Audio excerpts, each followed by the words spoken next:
From Studio 3 at Buzz TV, it's The Horse's Mouth with Tom McManus.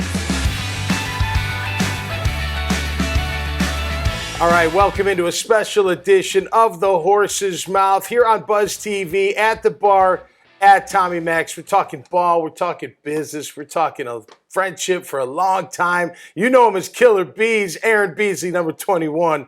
He's one of the best players to ever walk through the gates here in Jacksonville, and one of those great draft classes in 1996. I remember it well. We're going to catch up right here with Aaron Killer Bees Beasley. What's up, Bees? What's up, It's T-Mac? good to see you, man. Good to see you, bro. How you doing? Good to see you. You're Okay. back. Don't worry about that. You're back in town. Mm-hmm. You've always been in and out of Jacksonville doing things, but you're spending a little bit more time here in Jayville. Mm-hmm. Yeah, how you liking it?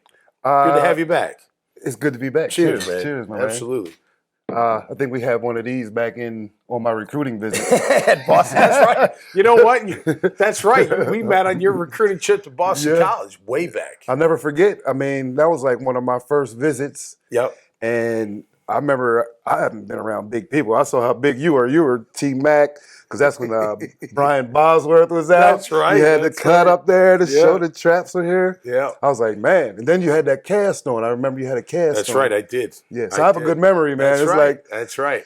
I remember that because Mike Reed was my host. Mike Reed was my host. DB coach at Clemson. DB coach at Clemson. Kenyatta Watson was your teammate. Yeah. I just heard about him. He was at Georgia Tech, I think. Is he coaching? I know he was at Grayson coaching there. Okay. I mean, he's been putting a lot of work in. It's a grind, isn't it? Yeah, it is. Coaching is a lifestyle. It's not just coaching. It's like everything has to go everybody's got to. If you're married with children, I mean, they're all in, right? You got to move, you got to move, you got to go. Yeah. You got to keep ascending, no doubt. All right, let's go back in time just a little bit, and then we'll talk about today's game and our Jags and just the NFL and what you're doing today as well. But drafted in the third round out of West Virginia. Mm-hmm. When Jacksonville called, when they drafted you, what were you thinking? Were you like, where's Jackson? What was like your initial thoughts? Like, man, that's a new team. Okay, that's cool. Obviously, being drafted is awesome no matter what, right? No matter where you go. That's a dream come true. Yeah. But what was it like when Jayville was on the other line? It was funny because, like, I was recruited by Boston College. Yeah. And Coach Coughlin was a coach. Mm-hmm. And he actually was at my house. And I kind of told him I was coming there. He had me slated as a starting free safety. Okay. And I didn't come there. You would have been. And that was it's crazy. My cousin always says, man, you should have played safety, because really I was a safety, but I love corner. Yeah. But it was surprising because I didn't really know. They didn't give me any inclination that they were drafting me. Yeah. So I was just kind of waiting. I was kind of upset, guys getting in front of you, and you think you're better, but of course, sometimes, you think about it, the situation where you end up is the best part. You know what I mean? Because you could be a number one pick and end up on a bad team and be depressed for a long time. Right, exactly. So, well, the thing is, it was still a new franchise, and the year before, in '95, I actually went to go see you guys play at Pittsburgh. You guys got we did. You got beat down. 28-3. Yeah, we did. My cousin was a coach of the Steelers then. Yep. So I kind of thought I would end up somewhere like that. Yeah. With family ties. Yeah. And West Virginia, up in that area. Right there. Yeah. But totally. A couple of coaches told me that I would have got drafted higher, but I didn't run a good 40 time. Right. I wasn't blessed. I wasn't blessed with, and that's the thing. Yeah. You can't really judge by that because I made plays in college. I played against Jermaine Lewis, who ran a 4.2, and, I got in his face enough that he didn't run that fast that day. And, the thing is, I played with technique because I couldn't lose at the line, or I'm not catching anybody. So. Right. You were very physical, bump and run, could get up in their face. I was blessed with long arms. Yeah, you were. Absolutely. And strong. You're very strong, too. And that's the funny thing. I wasn't weight strong, but just natural strong. Natural strength, I just grip and good core. That was my thing. I've never really imagined playing football in the NFL. Right. I mean, I was strictly basketball growing up. You could hoop. I remember that. Man, that's all I ever did. Yeah. I was just at Thanksgiving with my uncles, and, they used to bring me as the ball boy. Yeah. I mean, 6, 7 years old. Oh, I still hoop. But it hurts so much afterwards. I don't do it. Yeah. The change of direction on that hard surface. Yeah, hurts, that's the thing. You know. All right, well, you come here, you got K Hart, of course, you got T Brack, yourself, Cheever. I mean, what a class that was. And success right away. I mean, it took a little while, obviously, but then we get to the playoffs and talk about that year, because I always felt like that Sunday night game against Seattle, if you remember that, and we had that goal line stand in the north end zone. I felt like, and then we won that game. I just felt like, man, we could play with anybody. And not that they were this great team. It's just like we really started playing together. Mm-hmm. Did you ever get that feeling, whether it was that year or another, where like you got the team, you know it, you're all on the same page, you're all together, you're all holding each other accountable, and you just feel like, man, we're gonna win this game, or we could beat just about anything. Talk about that first year. That was a tough year for me because second preseason game, hurt, I fractured my shoulder blade. Right. I missed 10 games. Yeah. You know, I was just finally getting into a groove of, you know, the speed of the game. And 10 games, like regular season, did you miss? Well, I missed 2 preseason. Okay, and then 8. I think 8 or 9. 8 games. Okay. I mean, I had 3 cracks in my shoulder. Wow. Never had an MRI. Yeah. I go to get an MRI. I'm in there for like 6 hours. Oh. And it was brutal because I'm like in this position. Yeah. I never had an MRI. I was in there panicking. Yeah. It's close quarters. Now they got the new ones, of course, open MRI. But, you know, I kind of sat on the sideline and watched a lot. You know, it was depressing. I missed 1 play in college my whole career. No, right. And then injuries I'm out are terrible. 8 games, and it's like a freak incident. Yep. And a funny story about that, the way it happened was at the Rams preseason game, 96. Yeah. And I go up there, I take on a fullback, shatter my shoulder, boom. I just thought it was a stinger. And I'm out there, me and Dana Hall are out there. I'm like, Dana, man, my shoulder something's wrong. So I was like, I got to put my arm on your shoulder to see if I can get this stinger out. I go to lift my arm, I couldn't even lift it. It's dead. I had to throw my arm up on Dana's shoulder.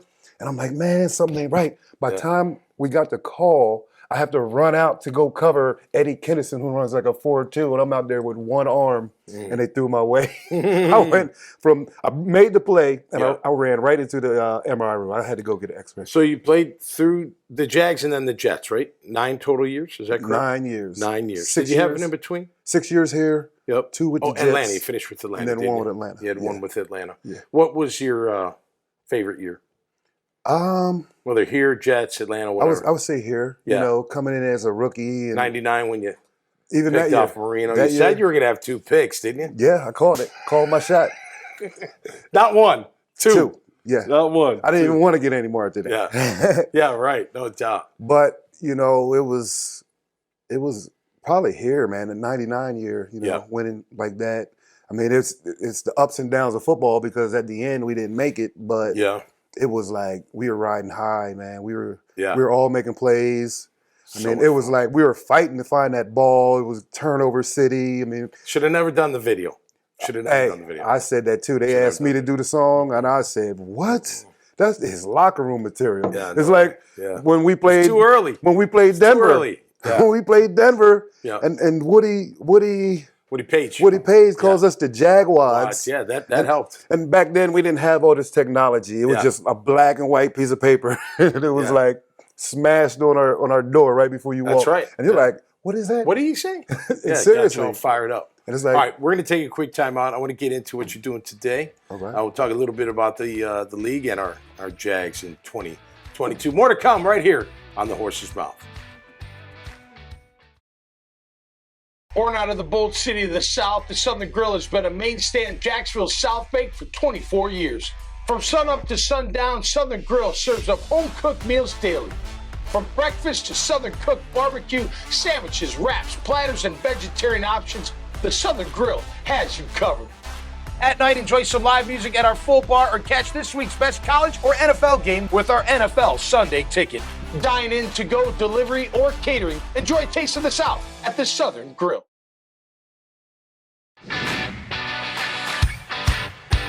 All right, welcome back to The Horse's Mouth here on Buzz TV with my boy Aaron Beasley, talking about just a great career, man. 9 years in the NFL. He was an awesome cornerback, and even more than that, you're just a great teammate, great friend, man. Great dude right here.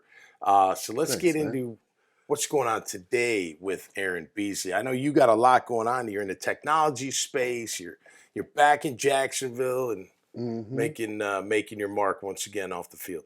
Yeah, it's been a journey, like trying to find your way out. Finding a career post football is tough because, all our lives, everything has been done for us. Everything is like scheduled, and we have a certain way we live. Yeah. And then it's just taken away, and you're kind of lost. So yeah, I'm so glad you said that, Beast, because I say that all. I'm like, I'm still chasing it. That void, trying to fill that void. I don't know if I'll ever get there, but it's hard to explain. It's just hard to explain when you go into the real world and you're trying to fill that void of I always say, like, it was really hard to get there, but once you're there and you do the right things, it's hard to stay there.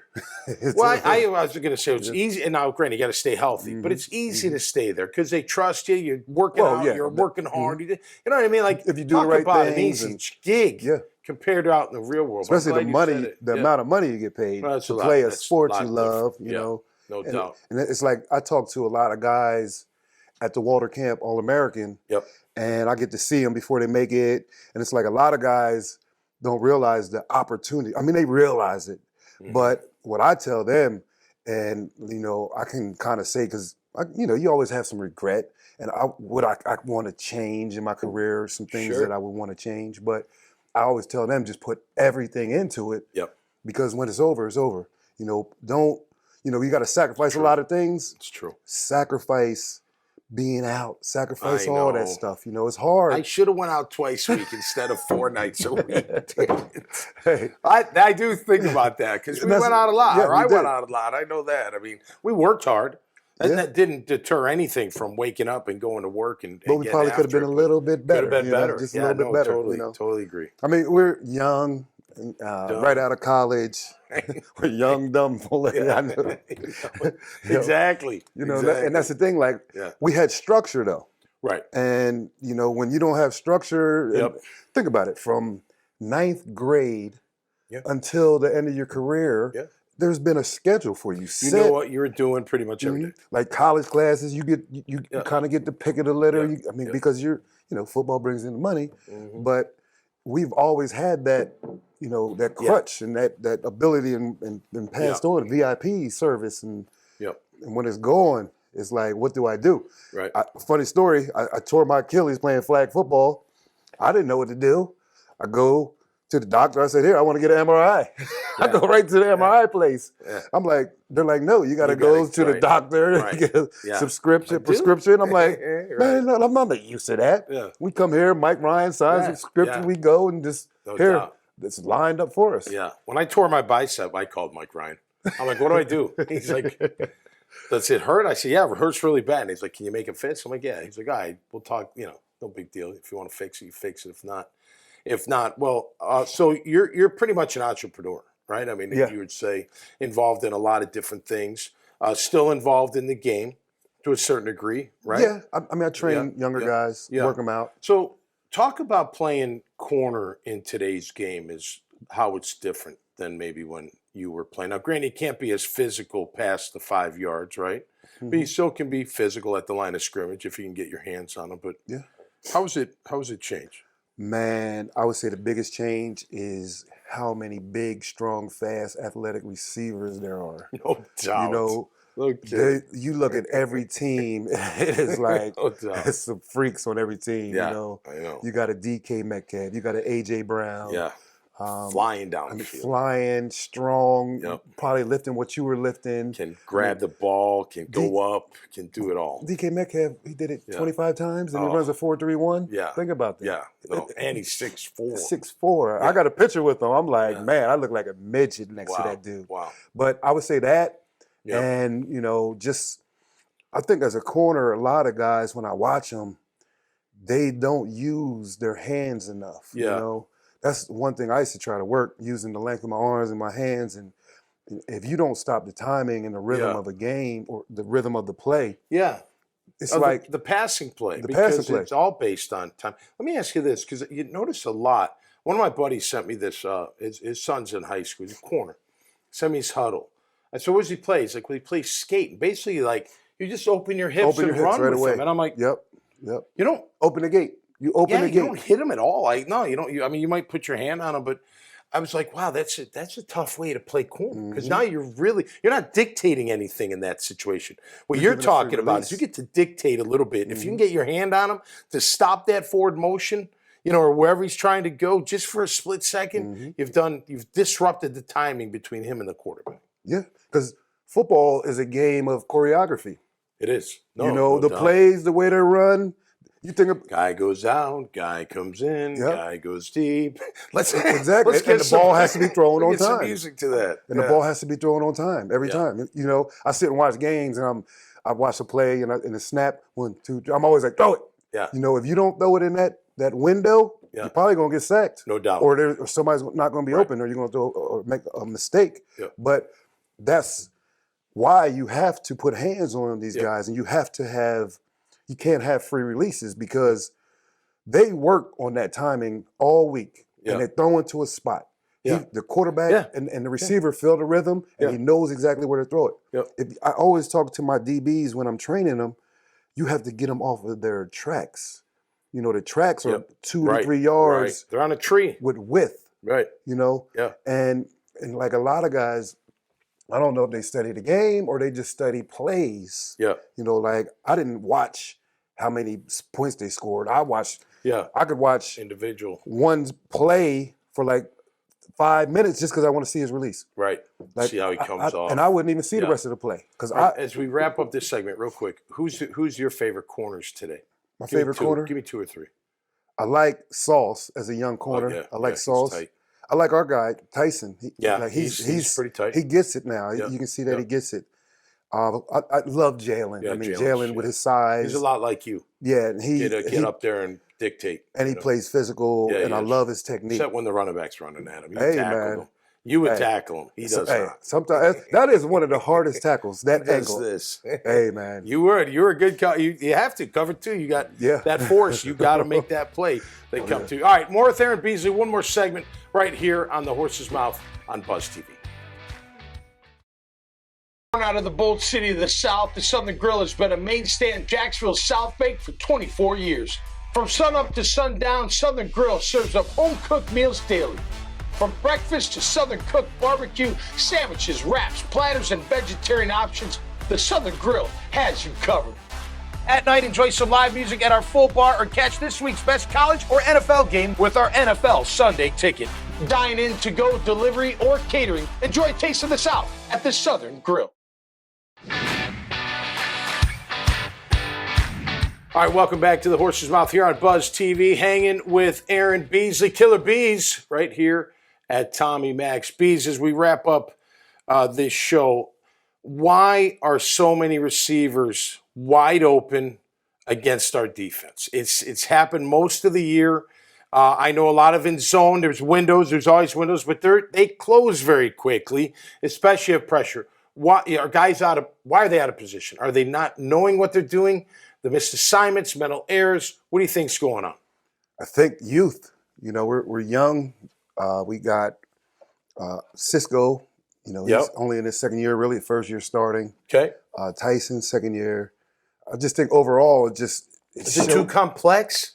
Like, is it too complex today? I mean, look, we were in coverage. You played 2, you played 4. You can only run so many 2, coverages. You can only run so many coverages. You know what I mean? Like, is it different? Why?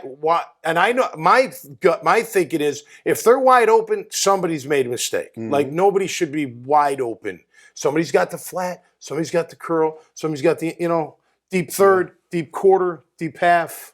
What do you think? Is coming together as a defensive unit. Okay. Communication. And that's how we were good. That's huge. No, that's how we were good. We talked the whole play, the whole pre-play. In, out, here he comes. It was funny because we probably said every alert run, alert pass, alert screen, alert draw, alert. We learned everything. Just alerts. It's coming. We got to stop it. Be ready for it. Hey, but that's the kind of mindset you have to have because you really don't know. We're playing on defense and we're kind of guessing. Yep. But at the same time, you have to be ready for everything. And that's why if you study tendencies, though, it's an educated guess. And that's part of the mental game. Yeah. And that's what like I always talk about, knowing your opponent, you know, knowing splits, knowing tendencies. Everything. You know, you learn everything about your opponent. You go study where he went to college. You want to know his high school. And we know, look, just for the record, we know back when we were younger too, practice is over. What do we want to do? Go watch film. No, we want to go out. But what we should be doing is watching film, studying, and all that. This has been great, man. I want to do it again. All right? Anytime. And now that you're here, Killer Bees. My man. My man. Love you, brother. Love you too, bro. All right. Always a great time with Killer, man. Just talking ball and talking about whatever else comes to mind. Until next time, stay safe and be cool out there. And we'll see you right here on the Horse's Mouth. Cheers.